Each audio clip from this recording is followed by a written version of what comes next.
All right, what's up guys? VV back with another video. And in today's video, we've got a tutorial style video. We're going to be going over the fundamentals of how to calculate lethal in the One Piece trading card game. Okay, we're going to be going over some of the fundamentals of like what to look for as well. Okay, so this is a video that's more geared towards the newer players or the players who are trying to take their game to the next level, or maybe even players who are just trying to better understand the game. All right, but if you're a more veteran player, by all means, please still feel free to comment in the comment section below. Give us some advice on maybe things that you look for or maybe something I might have missed in the video. Okay, so let's do this, guys. We're going to hop right into this. I will have everything time-stamped in the general description, and I will have all relevant links and stuff like that in the comment section below. If you guys have any comments, questions, or suggestions, please do not hesitate to put those down in the comment section below, or hop on the VV Theory Discord. Link will be in the channel description. Today's video is brought to you by Nin Garden, and pre-orders are now open for 4 new playmats, including Chaos Crew, Green Fury, and Absolute Ruler. They also carry apparel like the Kings of Heart tee and matching pin. Plus, for this month only, take part in their Halloween Mystery Playmat sale, which comes with 10 free card sleeves with your order. And don't forget to use the code TheVVTheory at the checkout to get 8% off on your next order. All right, guys, so let's go ahead and hop straight into this. I've got 4 examples for us to go over today, okay? And each one's going to try to take, it's going to start very simple, and it's going to build off of that, okay? So hopefully things will be explained more and more along the way as we build up what's going on here.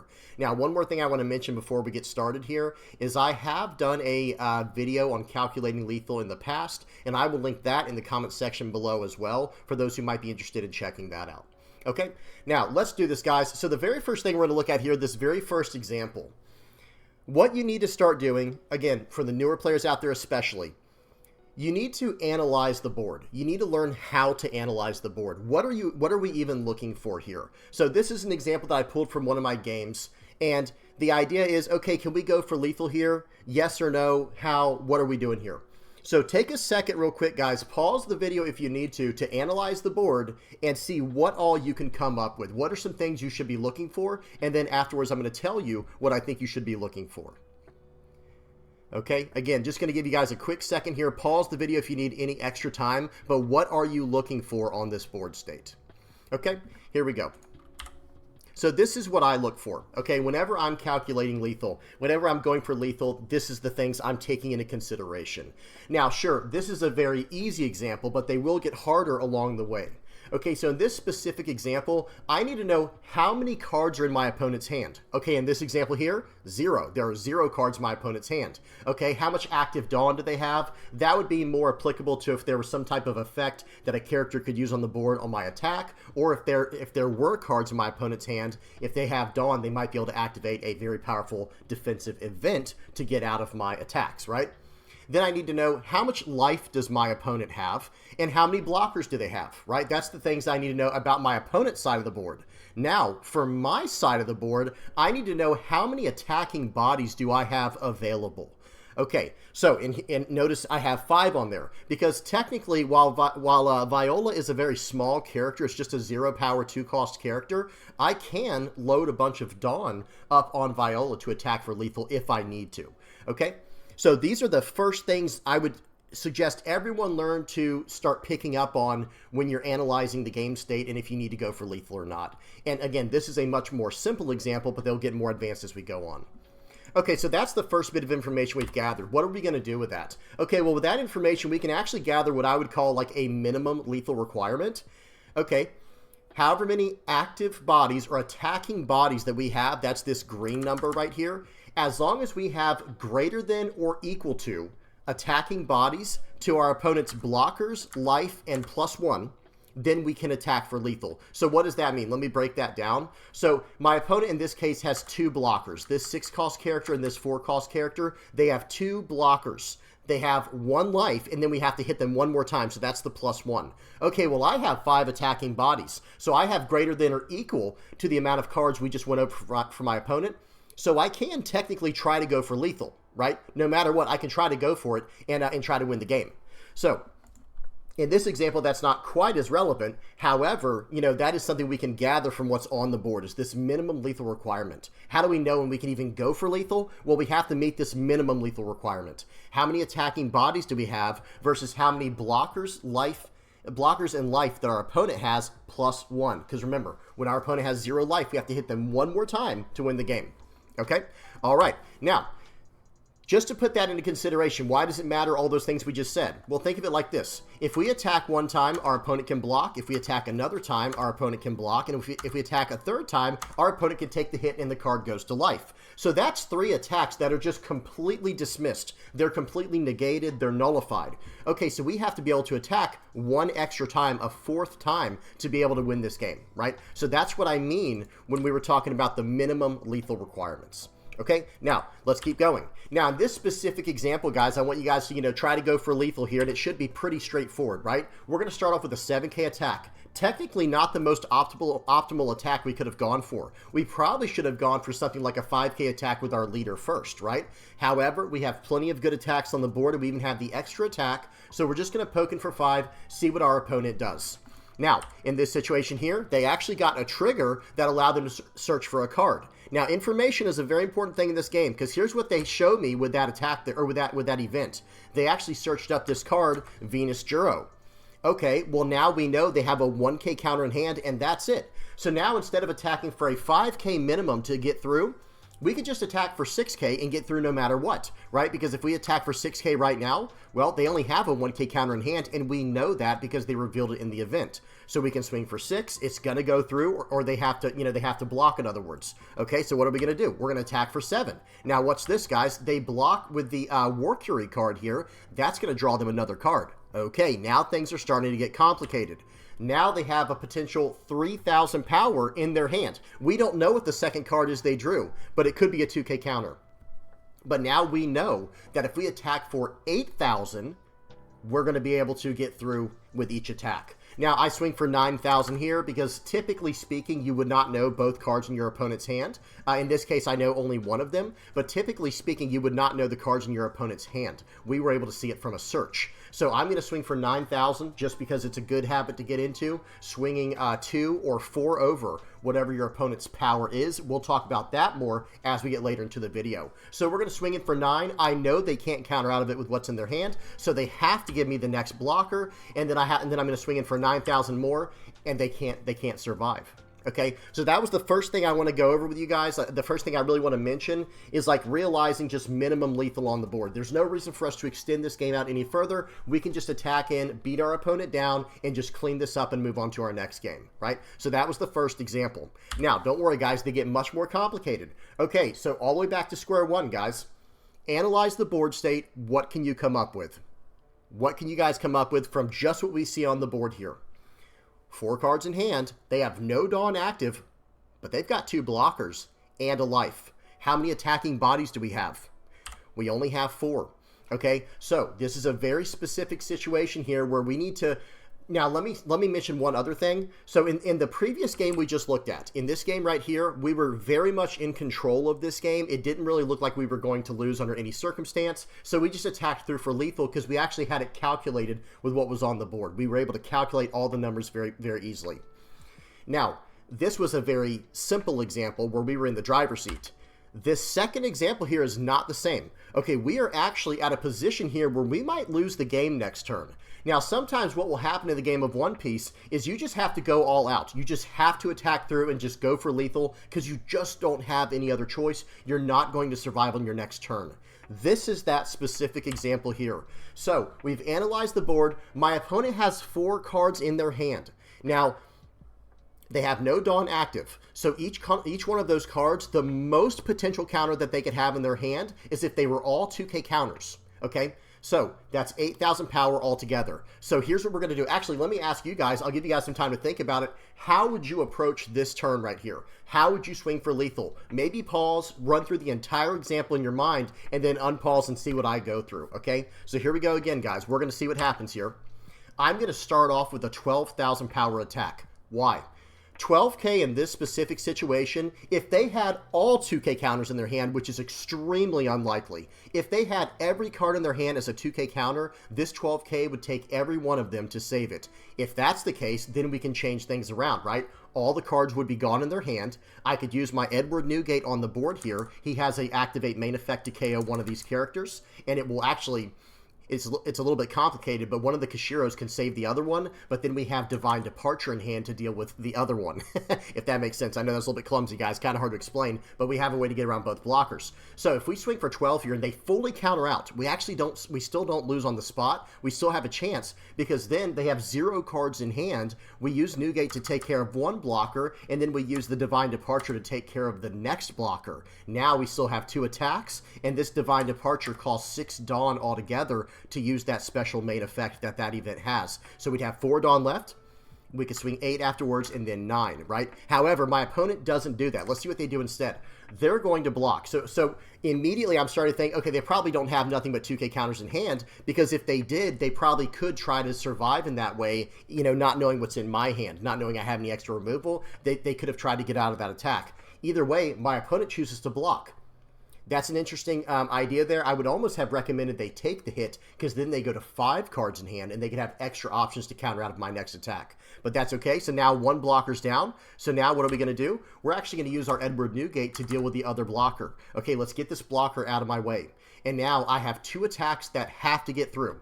Okay, what are we going to do? What's the math here, guys? There's actually a mathematical formula you can use in this specific situation in order to calculate your best odds of winning the game.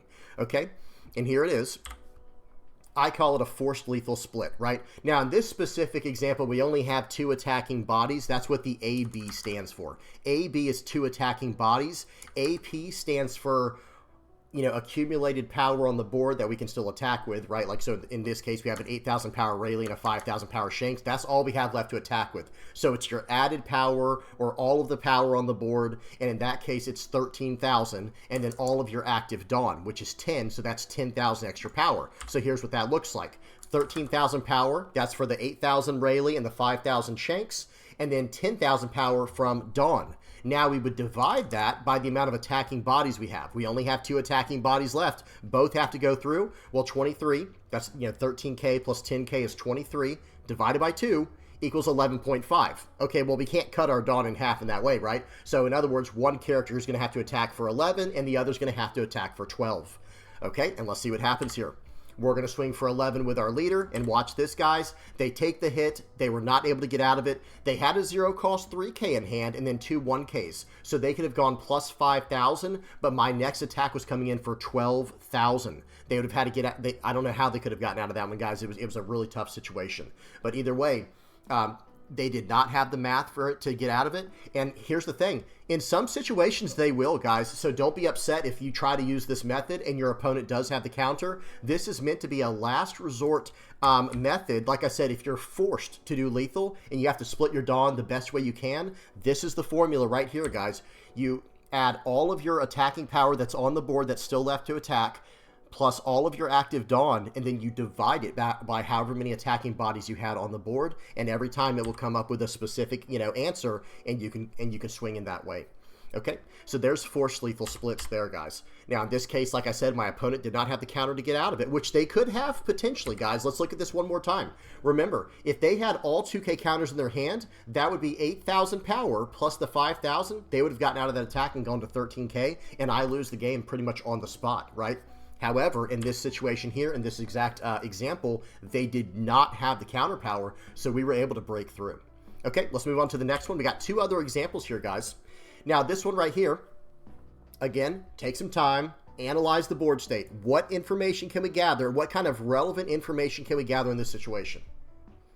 Okay, pause if you need any extra time, because I'm going to start running through it here. My opponent has 4 cards in hand. They have 0 active Dawn. They have 0 blockers, but they have 2 life. Okay, so in other words, we have to get through both life and then 1 extra hit, right? So they only have, you know, they have 0 blockers, but they have 2 life, and then we have to add 1, right? That's how we find minimal lethal requirements. So we just have to get through 3 attacks. Okay, here's the tricky part of this example. How many attacks do we have? Now, if you're a brand new player to the game, my apologies, you might not fully understand this example, so I will explain what these cards do. Kazuki Odin on the board here, this 7-cost 8,000 power character, he has the ability to pay 3 and return a character to your hand and stand up as active, so he can attack twice in one turn. And then also with our leader Zoro and Sanji, he has the ability to Dawn ×1 attack and pull back a character with a cost of 2 or more to your hand to stand up one of your characters with 7,000 power or less. Very technical example here, guys, but I will walk through it. Don't worry. Okay, so here we go. And by the way, notice we also have a Hody Jones in hand. Okay, look at this, guys. So our opponent has 4 cards in hand. They have 0 Dawn, 2 life, and 0 blockers. We have 4 attacking bodies. Now, it still ends up being 4 no matter which way you kind of splice it, because understand this, guys, Izo is technically an attacking body, but if you want to attack with Izo, you'd have to attach 5 Dawn, so you can't swing in with the Hody Jones afterwards. And then likewise, if you play out the Hody Jones, you know, you can't attack with the Izo. So it ends up being 4 attacking bodies. However, remember what I was saying, guys, some of these cards can attack multiple times. So it ends up messing up the math a little bit. This example here is supposed to get you to really start mapping out your turn. Guys, pause the video right now and map out your turn. How would you deal with this attack? How would you go about this attack? Okay. I'm going to give you guys some time to think about this, but pause if you need any extra time, okay? The green, blue, Zoro, and Sanji players might have came up with this immediate answer, right? But for the newer players out there, this is pretty tough. Okay, let's do this, guys. Here's the example. Some people might be thinking, I'm going to play out Hody Jones, and then I'm going to go from there. However, that is 7 Dawn. Let's do the math on that real quick. If we play out Hody Jones, we have 3 Dawn left for the turn. So what we could do is we could swing for 5 with our leader, 6,000 with Marco. Now there's another technical part of this example, guys. This Marco has a when attacking effect to reveal the top card of your deck. And if it's a Whitebeard Pirates card, he gets plus 1,000 power for the turn, and that's not a once per turn effect. And let me give you guys a quick, hint or a spoiler warning. The top card of our deck is a Whitebeard Pirates character to trigger that Marco's effect. So some people might be thinking, okay, so yeah, let's just swing for 5 with Zoro, and then we'll swing for 6 with Marco, because he'll get the trigger, and then we'll swing in with Hody Jones for 8, and then we'll swing for 8 with Odin, and then pull back the Izo, and swing for 8 more with Odin. Okay, so that was a 5k, 6k, and then 3 8k attacks. But could we do better? It is so important to map out your turn. Check out this example here, guys. If you map out your turn appropriately, and this also comes along with like knowing how your deck functions and mastering your deck. But look at what we can actually get. We can actually swing for 7, 9, 9, 9, 9. So instead of swinging for 5 times for 5, 6, and then 3 8s, if you map out your turn properly and see like the most potential you can have, you can actually swing for 7k and then 9, 9, 9, and 9. Here's how that will work, guys. Watch this. Okay, we're going to swing for 6 with Marco. 1 Dawn has been used, okay? And notice in this example, I show what, the Dawn breakdown. 1 Dawn is going to go to Marco. 1 Dawn is going to go to Odin. 3 Dawn is going to be used on Odin's effect. 4 Dawn is going to go on our leader. That will allow him to swing for 9. And then 1 more Dawn will go on to Marco. After we stand in with our leader effect, we can attach the final Dawn to attack in. And if you do it in another order, by the way, you won't be able to restand the Marco because he would have gone to 8,000 power and you couldn't stand him. Okay, so here we go. We're going to swing for 6 with our Marco, reveal the top card of our deck. It is a Whitebeard Pirates card. That's going to buff us. We're swinging for 7 into 5. Now, let's look at our opponent's side of the board. They have no blocker. They have no Dawn active. They have 4 cards in hand. And in the best case scenario, they have nothing but 2k counters in hand. In the best case scenario for them. That's highly unlikely, but that is their best case scenario, and we have to play around that. So this is a good thing to pay attention to, guys.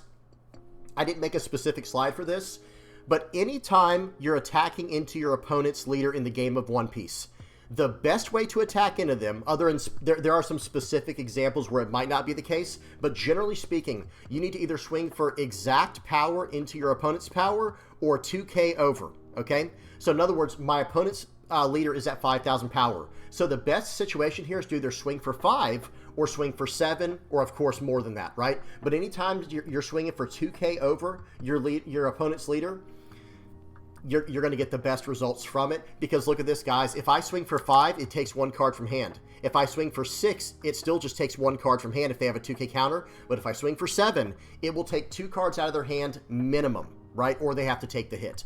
Okay, so now let's see what happens. We swing for 7, and they actually do 2K counter out. All right, well, that was the smallest attack, so that was very wise of them to counter out of that one. But now we're swinging for 9K. Well, wait a minute. They only have a possible 4K in hand, so we know this attack is going through, right? Okay, and it does. And that now they have 3 cards in hand, all potential 2Ks. We don't know what they are.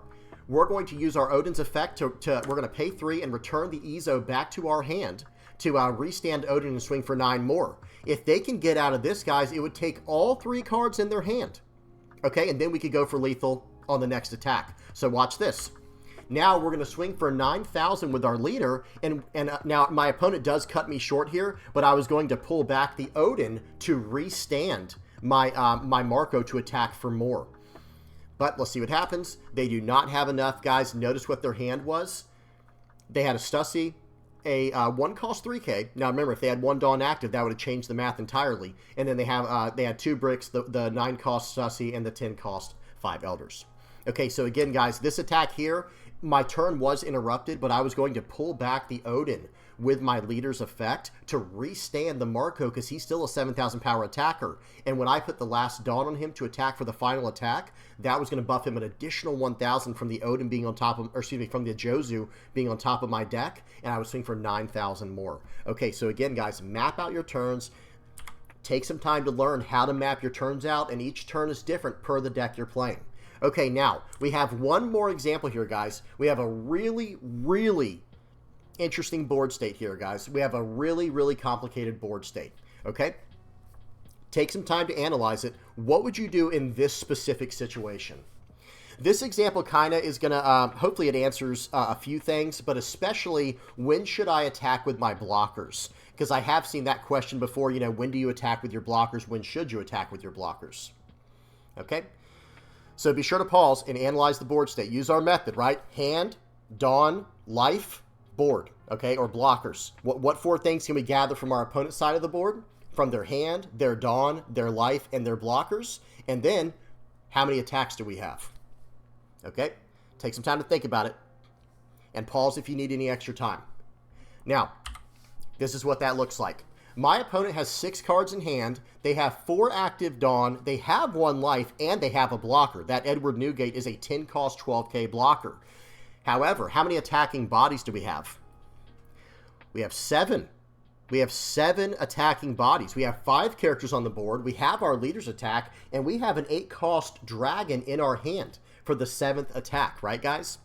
Really, really strong attack coming in here. Now, should we attack with our blockers or not? So I think the best way to look at this is, are we at jeopardy of losing the game next turn? Or can we put on a lot of pressure on our opponent this turn and try to get them on the back foot? Or maybe even try to sneak lethal, right? Well, let's do a little bit of math real quick, guys. Let's just do a little bit of math. If we attack in for just 8s across the board, and we can do better than that, but if we just attack in for 8,000 power across the board, that's going to cost either a 2K and a 1K or 1 Dawn or more, 1 or 2 Dawn for an event to save them, right? So really consider that. Just attacking 6 times would take a lot of cards from their hand, or potentially Dawn in the case of Gum Gum Giant. We'll explain in just a second. Okay, so here we go. What would you do in this situation?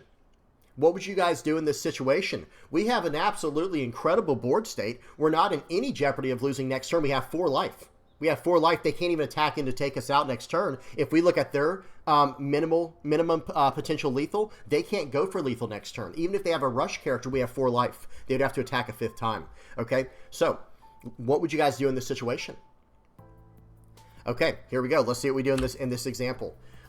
All right, so just looking at their hand, they could have 2 2K counters in their hand and 4 4K counters. I mean, they could be running Blast Breath for all we know, Gum Gum Giants. They might have a few 3K counters like Gear 2. I'm not sure, right? However, I know that if I attach 1 Dawn to my leader in this specific example, I can buff my entire board by 1,000. So that's the first thing I'm going to do. I'm going to do a 1 Dawn investment to attach a Dawn to my leader and swing for 8,000 into my opponent's leader. Okay, let's see what they choose to do. They react with a Gum Gum Giant. Now, Gum Gum Giant makes things very, very complicated with math, because you would think that, okay, they're losing one card from hand. Not necessarily, unless you attack for 4,000 or more power over their leader. We only attacked for 8,000, so watch this. They're going to Gum Gum Giant. They're going to return 2 Dawn to their Dawn deck. They're going to trash a card to go down to 4 cards, but then Gum Gum Giant's going to buff their leader to an 8,000, and they're going to draw 2 cards back. So they stayed card neutral in hand here, guys. Uh-oh. So now what do we do? Does that mess with the math at all? The answer is yes, it does. It does actually mess with the math, because now they have 1 less Dawn to work with, so that's 2,000 power less potential, maximum potential counter they have in hand. We are going to follow up with Monkey D. Dragon. So we're getting rid of the Sabo, right? We get rid of the Sabo here and replace it with a Dragon. There was probably a slightly more optimal way of doing that by attaching a Dawn to our leader and swinging for 9,000 with the Dragon first, and then replacing that with the Dragon, and then we could attach 3 Dawn with the effects of the Sabo from there. But we chose to do it in this way, so let's stick with it for the example. Okay, so we play out the Dragon. We still have 6 attacks left. Now they only have 3 Dawn active, and they still have 6 cards in hand. Let's see what happens next. We're going to swing for 8. Okay, well, they have to give us something here. They end up giving us, I think it was a, I'm not sure what it was, actually, 4, 8. I think they gave us another, they gave us a gear 2. We can see it in their trash. Excuse me, guys. They gave us a gear 2. Now we're swinging for 8,000 more. They gave us a 1 cost, I believe that's a 1 cost 3K. Now we're swinging for 9,000. And notice how their hand keeps getting smaller and smaller, and the potential gets smaller and smaller, right? Because once they use the first Dawn, they drop down to 3 4Ks possible instead of the original 4 4Ks possible, right?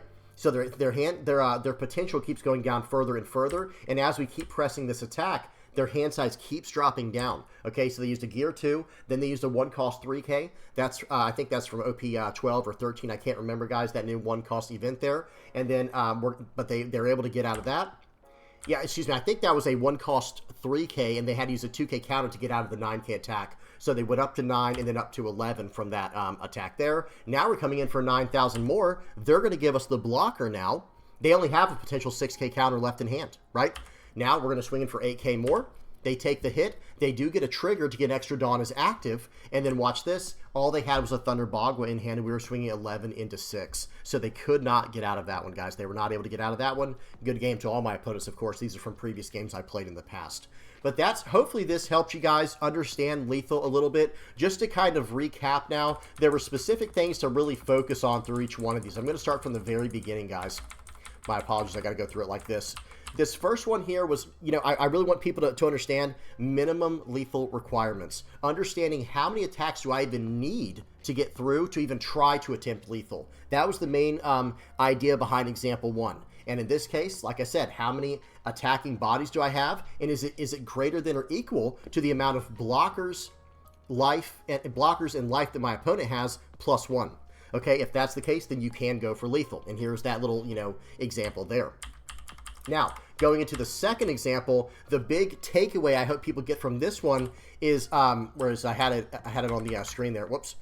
With this one is all about when you're forced to do a lethal split, right? So this was the breakdown that we went over, and then there was a forced lethal split here. Like, okay, we have no choice but to go for lethal. Well, how can we do that? Well, but like I said, guys, sometimes when you're forced to do a lethal split, it's not always going to work out your way. Let me tell you right now, you may have done the math perfectly, but it doesn't matter. Your opponent might have just had what they needed to survive and to win the game. So again, in the case of forced lethal splits here, you take all of the added power that's left on the board for active characters, and then you add all of your active Dawn together. So that's your accumulated power, and then you're going to divide that by the amount of attacks you're going to have that turn. I call it attacking bodies. Okay, and then you can come up with the lethal. In this case, it was 13 plus 10, that was 23. Divided by 2 is 11.5. So we're going to have an 11K attack and a 12K attack. And you can move that around. Instead of being an 11 and a 12, you could do a 10 and a 13, or however you need to move the math around on that.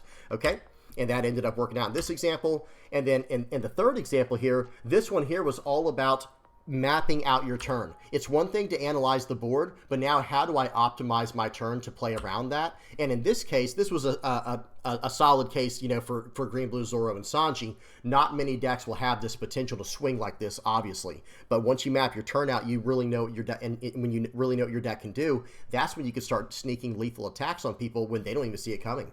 Because my opponent might have thought like, okay, maybe they'll be fine. But it's like, okay, well, no, you actually have 2 life, and I have a minimum of 5 attacks coming your way. Are they going to be able to survive? And the chances are probably not, right? Especially when your attacks are all 2K or 4K over your leader's power, right? So your opponent's leader's power. So here we go. So we attack in here, and then, of course, last but not least, we have this example versus Blue, Purple, Luffy. This one in particular is just a very complex example, and everything could have changed if my opponent had 2 life. If my opponent just has 2 life there instead of 1, I probably only attack with 3 or 4 characters, and maybe I don't even play out the dragon, right? Like, notice I have the dragon in hand. Maybe I did search for it, guys. If you have not seen this game of mine, I searched for it with the stage. So if I couldn't actually go for lethal this turn, or at least like try to really beat my opponent down this turn, I might not have tried to search up the dragon, and maybe I could have attacked across the board here and just sat on extra counter power and go from there. Maybe leave a blocker or 2 up to defend my bigger characters. You never know. But in this specific example here, hopefully this example not only showed when it's appropriate to attack for blockers, but just when it's appropriate to go all out on your opponent to just put them at a greater disadvantage. Because my opponent is already at a disadvantage in this situation here, so why would I let them get back in this game? Does that make sense? I have the initiative in this game. My opponent has 2 characters on the board, I have 5. My opponent has 1 life, I have 4. Okay, now it is true, my opponent has 6 cards in hand and I only have 2, but that's the thing. I've been attacking aggressively into them. They're getting cards from their life, and also with the leader effect, of course, for Blue, Purple, Luffy, they're getting a very strong advantage here that I have to deal with immediately. Because as this game carries on, if I let them keep getting more and more value from their leader effect, it's less and less likely for me to win the game at that point. So yeah, hopefully that helped, guys. Like I said, really start, you know, I hope the main thing to take away from this whole entire thing is just analyzing the board. You know, you can learn those formulas to get better at, you know, calculating lethal and how to split and things like that. But the main thing to take away, I think, is really analyze the board. How many cards are in your opponent's hand? How many active Dawn do they have? How much life do they have? And how many blockers do they have? That's going to allow you to do a lot. Okay? All right, well, that's about it, guys. Let me hop to the end of the video here. I think I'm just going to have the end slide. Yep, we just got the ending slide here. So, guys, I hope you all enjoyed that. If you guys have any comments, questions, or suggestions, please don't hesitate to ask down in the comment section below, guys. I'd really like to see what you guys have to say about this. Hopefully this helped anyone. Did this help anyone? Guys, was there something I missed? Is there another method that you use to calculate lethal and things like that? By all means, share all that stuff down in the comment section below, guys. Now, let me also get the outro page on here. And thank you to everybody who made it this far, guys. I just want to say thank you to everybody who supports the channel, guys. Whether you're liking, subscribing, sharing, commenting, viewing my stuff, using my TCG Player affiliate link, if you're donating through Patreon or PayPal, if you're a Playmat supporter, a YouTube member, or part of the Discord community. Thank you guys so much. I appreciate y'all. Hope y'all enjoyed. Till next time, peace.